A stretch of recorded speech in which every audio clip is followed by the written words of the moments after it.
بسم اللہ الرحمن الرحیم۔ السلام علیکم سامعین، میں ہوں مجید احمد جئی آڈیو لائبریری کے تعاون سے آپ یادوں کے چراغ کا حصہ دوم سماعت فرمائیں گے۔ کتاب ہے میری تحسین میرا شوق میرا ذوق، مصنفہ گڈی آپا۔ پھر ایک معجزہ ہو گیا، دروازے پر کوئی اور نہیں، عبدالرؤف کے ابا امیر الدین احمد موجود تھے۔ چہرے، رنگ اور لباس پر ظلم، مصیبتوں اور صحبتوں کے ٹھیک ٹھاک نشان عیاں ہو رہے تھے۔ وہ اپنے بچوں کو باہوں میں بھر کے پھوٹ پھوٹ کے رونے لگے تھے۔ بچوں، اب فکر نہ کرو، میں آ گیا ہوں نا۔ انہوں نے پھپھو جمیلہ اور انیسہ بی کو بھی پہچان لیا تھا۔ قدرت نے کیا رنگ دکھائے تھے، جو لوگ ان کے گھر سے خیرات لینے آتے تھے آج بیٹیوں کا رشتہ مانگنے آ گئے تھے، لیکن انہوں نے خیر کے کلمات کے ساتھ شکر ادا کیا تھا اس باری تعالیٰ کا جو کبھی خوشی دیتا ہے اور کبھی غم۔ انیسہ بی کو تاریخ دے کر رخصت کر دیا گیا۔ ان کے پلو میں 2 کلو چینی ڈال دی گئی۔ جو وہ کر سکتے تھے وہی کیا۔ ابا، آپ نے تاریخ کچھ جلدی کی نہیں دے دی؟ عبدالرؤف نے کچھ فکر مندی سے پوچھا تھا۔ ارے بیٹا، بس ٹھیک ہے، میں ہوں نا، کل ہی سے تھوڑی بہت تیاری شروع کرتے ہیں۔ اب یہ بتاؤ، تمہارے پاس کچھ رقم ہے؟ جو ہے آپ کو دے دوں گا، بیٹے نے بہت ادب سے کہا تھا۔ صبح ہوتے ہی امیر الدین احمد بیٹے سے رقم لے کر چلے گئے تھے۔ شام ہونے پر دروازہ کھٹکا اور غموں اور جدائیوں کے مارے ہوئے امیر الدین احمد شراب کے نشے میں دھت اندر داخل ہوئے تھے۔ ابا، یہ کیا، یہ آپ ہیں؟ بیٹا حیرت اور دکھ کے دریا میں غرق ہوتے ہوئے بولا تھا۔ چل چل، زیادہ ٹٹر نہ کر، امیر الدین احمد فرش پر ڈھیر ہوتے بولے تھے۔ عبدالرؤف کی ساری رات روتے گزر رہی تھی۔ ابا جو اس سے بچھڑنے کے بعد بھی اب تک اس کی نظر میں زندہ تھے، آج مر گئے تھے۔ ہائے ری قسمت، وارے نصیب، مجھے یہ دن بھی دیکھنے تھے۔ قسمت اور نصیب سے شکوہ کرتے ہوئے اس کی ہچکیاں بند گئی تھیں۔ عبدالرؤف نے ابا کو ان کے حال پر چھوڑ کر دن رات کی محنت کے بعد دونوں بہنوں فضل بی بی اور ہاجرہ بی بی کو رخصت کرتے ہوئے انیسہ بی کے سامنے ہاتھ جوڑ دیے تھے۔ میں غریب جو کر سکتا تھا کیا، بس یہی میری اوقات تھی۔ آہستہ آہستہ دن پھر بدلنے لگے تھے۔ عبدالرؤف نے وہاں اپنے باپ کے صابن والے کارخانے میں کچھ دن لگائے تھے۔ ایک ہنر ہاتھ میں تھا، لیکن یہاں تو سرمایہ کچھ ہاتھ میں نہ تھا۔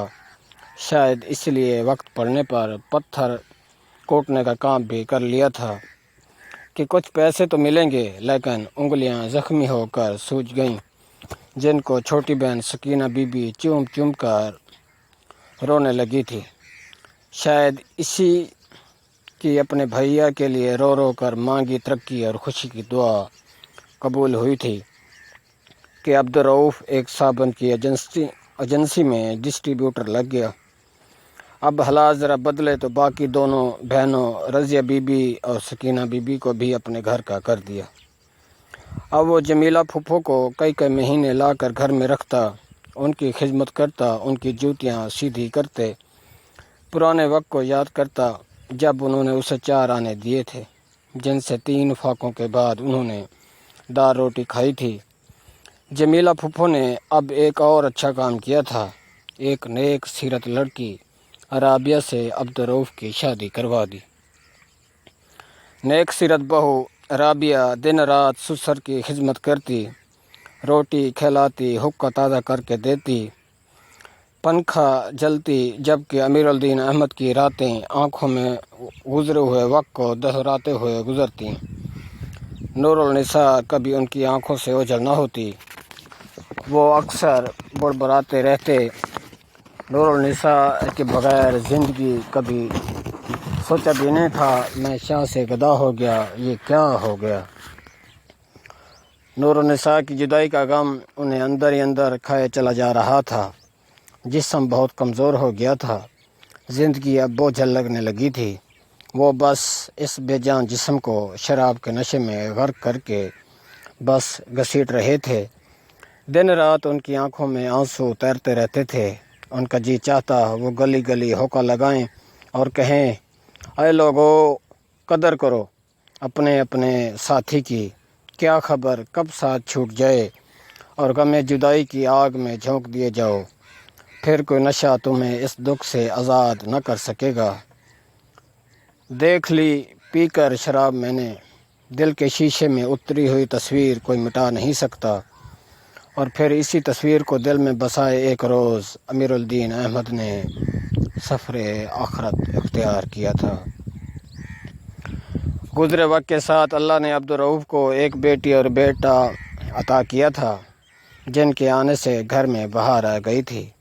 غم کے بادل چھٹ گئے تھے۔ میاں بیوی انہیں دیکھ دیکھ کر جی رہے تھے۔ دوڑتے بھاگتے سوتے جاگتے دنوں کے ساتھ وقت نے ایک نئی کروٹ لی۔ عبدالرؤف کا نام اور مقام بلند سے بلند ہوتا گیا۔ سب کا خیال تھا کہ یہ سب رابعہ کی اچھی قسمت اور خوش نصیبی کے باعث ہوا ہے۔ اور پھر ایک روز رابعہ کی یہی خوش بختی عبدالرؤف کو بچوں سمیت اس ملک سے باہر بھی لے گئی تھی۔ دوسری طرف عبدالرؤف کی 3 بہنیں ہاجرہ بی بی، رضیہ بی بی اور سکینہ بی بی بھی اپنے اپنے گھروں میں بہت ہنسی خوشی زندگی گزار رہی تھیں۔ لیکن عبدالرؤف کی بڑی بہن فضل بی بی، جو کبھی باپ کے گھر کے لیے خوش بختی کی علامت تھی، اب خود اپنے گھر کے لیے بد نصیب ہو گئی تھی۔ غربت نے اس کے گھر پہ ڈیرے ڈال دیے تھے اور پھر اس پہ قیامت یہ ٹوٹی کہ آنکھوں کی بینائی یکا یک ہی ساتھ چھوڑ گئی۔ شادی کے بعد شروع میں کم نظر آنے والی شکایت پر اگر علاج ہو جاتا تو شاید بات بن جاتی، لیکن غریب میاں کے پاس تو کھانے کے پیسے نہیں تھے تو علاج کیا کراتا، سو اندھیرے فضل بی بی کا مقدر بن گئے۔ اس اندھی عورت کو بھی اللہ تعالیٰ نے ایک بیٹے اور بیٹی سے نواز دیا تھا۔ وہ تو سبھی کو دیتا ہے، خوش کرتا ہے، مگر مصیبتیں ختم نہ ہوئیں۔ میاں تھوڑی بہت سلائی جانتا تھا، جس سے نہ اس کی تعلیم ہو سکی اور نہ ہی تربیت۔ کوئی ایسا دن طلوع نہ ہوتا جس دن 3 وقت کی روٹی مل جاتی۔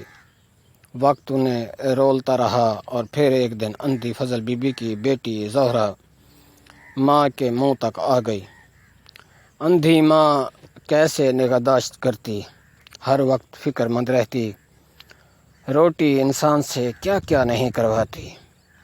آتے جاتے جوان لڑکے اسے سلام کرنے لگے، وہ ان کے سلام کرنے کا مطلب خوب سمجھتی تھی۔ سجدے میں رو رو کر دعائیں کرتی رہی، یا الہی مجھ اندھی کی عزت رکھنا۔ ایک رات خواب میں کیا دیکھتی ہے کہ وہ زہرہ کا ہاتھ پکڑے صحرا میں سے گزر رہی ہے۔ اچانک وہاں سے چند ڈاکو آ جاتے ہیں اور زہرہ کو اس سے چھیننے کی کوشش کرنے لگتے ہیں۔ وہ زہرہ کا ہاتھ پکڑ کر بھاگنے میں کامیاب ہو جاتی ہے اور پھر ہانپتی کانپتی ہوئی وہ اور زہرہ اوندے منہ گر جاتی ہیں اور پھر اس کی آنکھ کھل گئی تھی۔ شکر ہوا کہ یہ خواب تھا، الہی ایسا کبھی نہ ہونے دینا۔ فضل بی بی نے پہلے اللہ کا شکر اور پھر اس کے حضور دعا کی تھی۔ فضل بی بی نے میاں کی پسند اور اصرار پر ایک روز روتے دھوتے کافی بڑی عمر والے کالی سیاہ رنگت کے مالک عزیز سے زہرہ کی شادی کر دی تھی، جس نے بیوی کے بدلے میں اپنی عمر بھر کی کمائی سے سسر کو سلائی مشینیں لے کر دی تھیں۔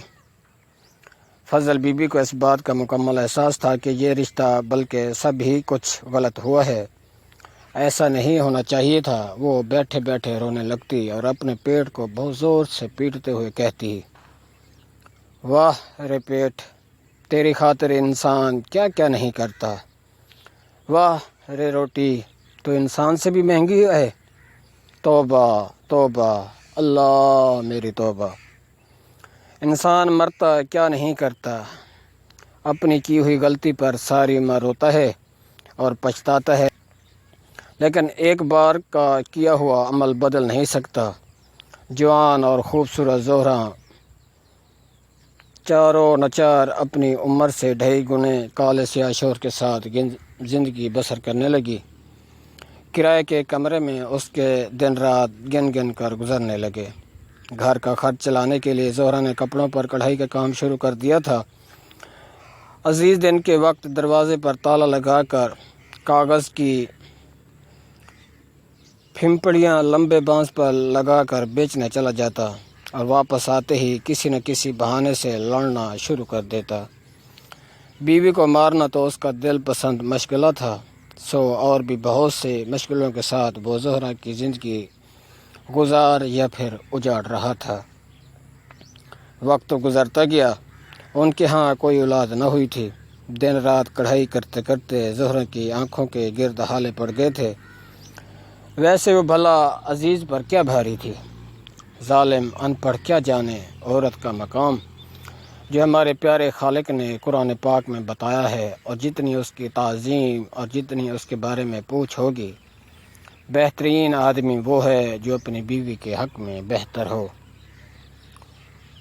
صبح صبح کا وقت تھا۔ عزیز چولہے کے پاس بیٹھا ہوا ناشتہ کر رہا تھا کہ پھمپڑیوں والا ڈنڈا جو دیوار کے سہارے کھڑا تھا پھسلتا ہوا زمین پر آن پڑا اور کچھ پھمپڑیاں خراب ہو گئیں تو بس پھر کیا تھا، اس نے چائے چھوڑ کر زہرا کو مارنا شروع کر دیا۔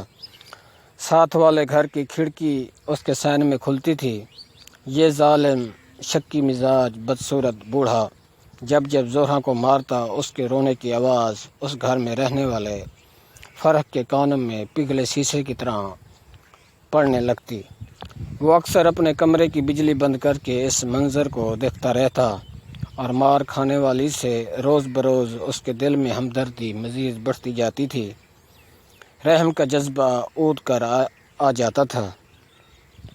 جب جب زہرا کو مار پڑتی، فرح کا دل چاہتا عزیز کو جا کر دبوچ لے اور سیدھا کر دے، لیکن ناچار خاموش ہو جاتا۔ دھیرے دھیرے فرح کے دل میں زہرا کے لیے موجود ہمدردی نے محبت کا روپ دھار لیا۔ وہ کسی نہ کسی طرح اسے ان گردگوں حالات سے نکالنا چاہتا تھا، مگر کیسے؟ فرق چاہتے ہوئے بھی اس کے لیے کچھ نہ کر سکتا تھا۔ اس کے تو پاؤں میں 2 نہیں 6 بیڑیاں پڑی ہوئی تھیں۔ پہلی بیڑی کی صورت بیوی زکیہ موجود تھی، جو اس کے ماموں کی بیٹی تھی اور حقیقتاً فرق سے ٹوٹ کر محبت کرتی تھی۔ یہ سوچ اسے اندر ہی اندر کھا جا رہی تھی، اگر میں اس مظلوم کو اپنانے کا نام بھی لوں گا تو میری بیوی زکیہ تو اپنی جان دے دے گی، اور پھر اس کے خاندان والے میری بوٹی بوٹی کر دیں گے، اور پھر میرا گھر خراب ہوا تو میرے بچوں کا مستقبل کیا ہوگا؟ یہی سوچیں فرق کی رات کی نیند کو دیمک کی طرح چاٹ رہی تھیں۔ ادھر روز بروز عزیز کا ظلم بڑھتا چلا جا رہا تھا۔ فرق کی بیوی زکیہ بھی کافی رحم دل عورت تھی اور محلے کی کافی خیر و خبر بھی رکھتی تھی۔ وہ اکثر فرق سے زہرا کے بارے میں بات کرتی۔ لگتا ہے اس بد نصیب کا نہ تو کوئی بھائی ہے اور نہ ہی باپ، ورنہ دن رات بڈھے سے یوں نہ پٹتی۔ نہ کبھی کوئی اس کے گھر آتا ہوا دیکھا ہے، نہ اسے کہیں جاتے۔ خدا جانے اس کے نصیب میں اللہ نے مار کھانا ہی لکھا ہے۔ لیکن بھلا ہم کر بھی کیا سکتے ہیں؟ لوگ عام طور پر ان معاملات کے درمیان پڑنے والے کو یہ کہہ کر بھگا دیتے ہیں، یہ ہمارے گھر کا معاملہ ہے، تو بیچ میں ماما لگتا ہے۔ وقت گزرتا رہا۔ اب کھڑکی سے زہرا اور زکیہ کے درمیان سلام دعا ہونے لگی، اور پھر بڑھتے بڑھتے دوستی ہو گئی۔ جذبوں، سانسوں اور چیزوں کا تبادلہ ہونے لگا۔ اس روز موسم بہت اچھا تھا۔ نیلے آسمان پر ٹھہرے ہوئے سفید بادل اور اڑتے ہوئے سفید کبوتر بہت بھلے لگ رہے تھے۔ فرق دکان سے جلدی واپس آ گیا تھا۔ ابا چلو باہر گھومنے چلتے ہیں، آپ نے کہا تھا نا اچھے نمبر لوگے تو باہر سیر کروائیں گے۔ فرق کے بیٹے شبیر نے اپنی باہوں کو باپ کی گردن کے گرد لپیٹتے ہوئے لاڈ سے کہا تھا۔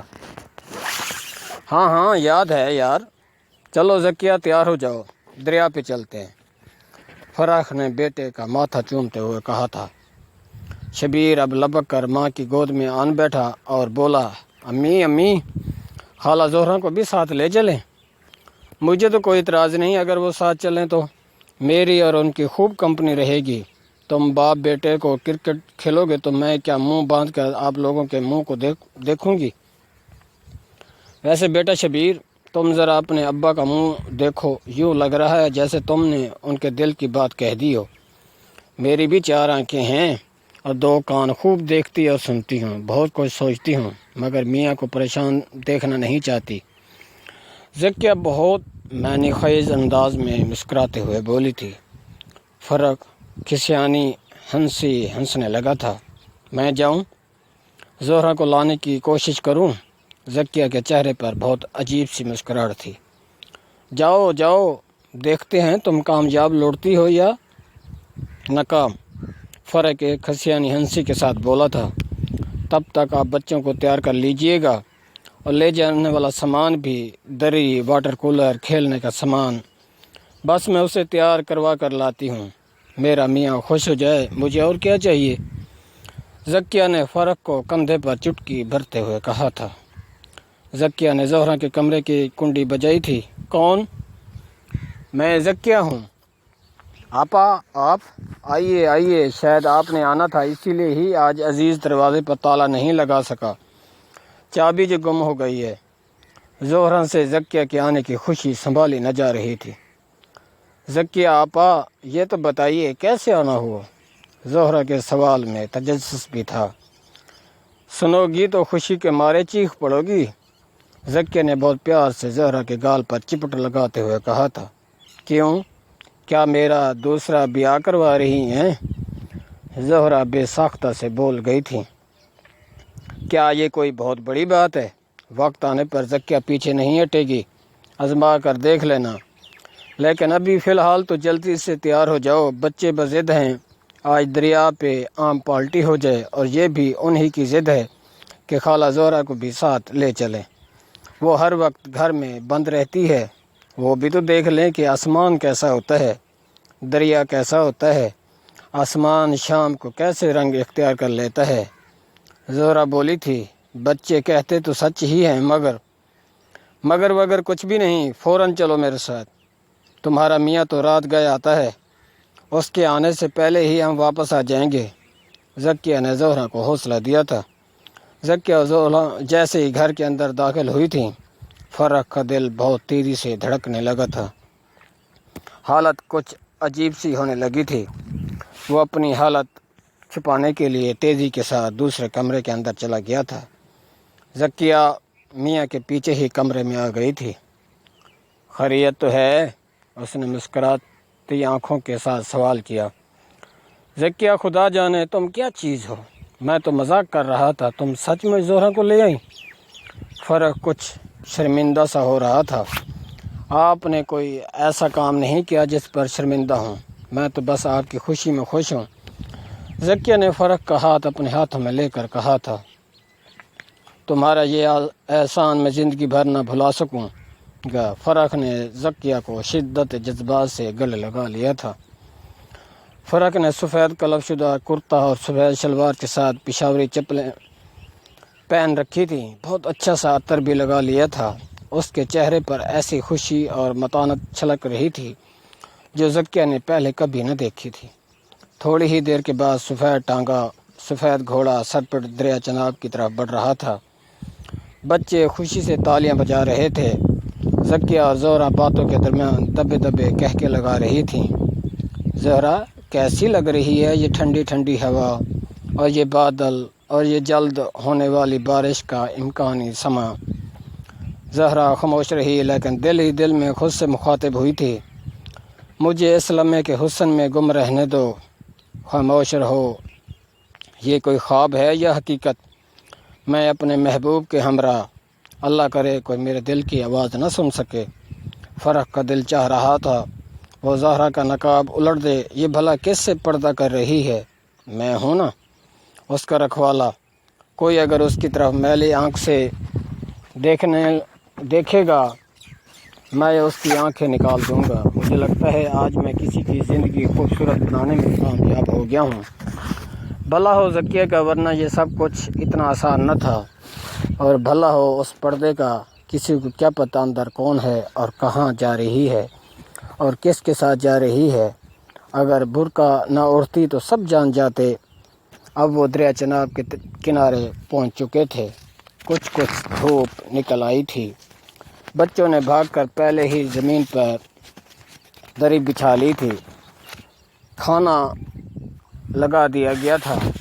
عام دوپٹے میں باندھ کر دریا کے کنارے بہتے ہوئے پانی میں ٹھنڈا ہونے کے لیے چھوڑ دیے گئے تھے۔ بچوں نے باری باری ترانہ، تقریر اور گانا سنایا۔ ذکیہ نے بھی گانے کے 2 بول گا کے سنائے۔ اب باری زہرہ کی تھی۔ آپا ذکیہ، میری طرف مت دیکھیں، مجھے گیت گانا نہیں آتا اور جب میں گاؤں گی تو آپ سب بھاگ جائیں گے، زہرہ ممنوناتے لہجے میں بولی تھی۔ زہرہ کو چھوڑ دیں، آپ کچھ سنائیں، آپ کی آواز تو بہت اچھی ہے، ذکیہ نے جان دینے یا لینے والی نظروں سے فرق کو دیکھتے ہوئے کہا تھا۔ چلو جی تو پھر سنو۔ فرق نے اپنے پسند کی غزل گانا شروع کر دی تھی۔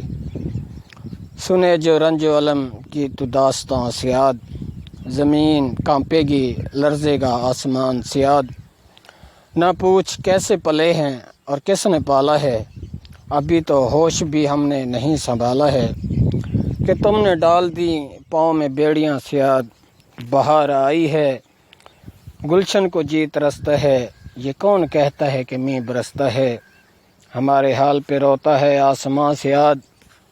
زہرہ کی نگاہیں ساون بادل کے بادلوں کی طرح برسنے لگی تھیں۔ اس غزل نے زہرہ کے دل پر تیر کا سا کام کیا تھا۔ ظالم، یہ تم نے میرے زخمی دل کی کہانی کہہ ڈالی، یہ تو مجھ بد نصیب کی روداد ہے، خدا جانے میں نے پہلے زندگی میں ایسا سما کہاں دیکھا ہوگا۔ جیسے ہی ہوش سنبھالا مقدر کے ساتھ دروازے پر بھی تالے پڑ گئے۔